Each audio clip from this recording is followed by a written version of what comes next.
চট্টগ্রামের আনোয়ারায় দেশি বিদেশি আগ্নেয়াস্ত্র এবং অস্ত্র বেচাকেনার নগদ প্রায় 4 লাখ টাকা সহ এক দুর্বৃত্তকে গ্রেফতার করেছে পুলিশ।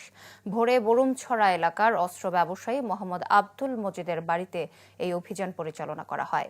দুপুরে জেলা পুলিশ কার্যালয়ে ব্রিফিংয়ে অভিযান সম্পর্কে কর্মকর্তারা জানান, বাড়িটিতে তল্লাশি চালিয়ে অস্ত্র তৈরির যন্ত্রাংশ ও অস্ত্র বেচাকেনার নগদ 3,65,000 টাকা উদ্ধার করা হয়।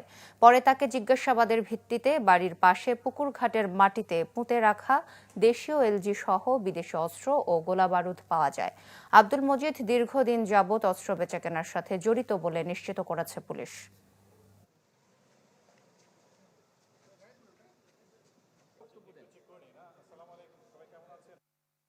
তার যে মোবাইলে আমরা প্রায় 20 থেকে 25টি অস্ত্রের ছবি দেখেছি এবং তাকে প্রাথমিকভাবে জিজ্ঞাসাবাদ চলছে এবং তিনি অদ্য পর্যন্ত কিছু তথ্যও দিয়েছেন।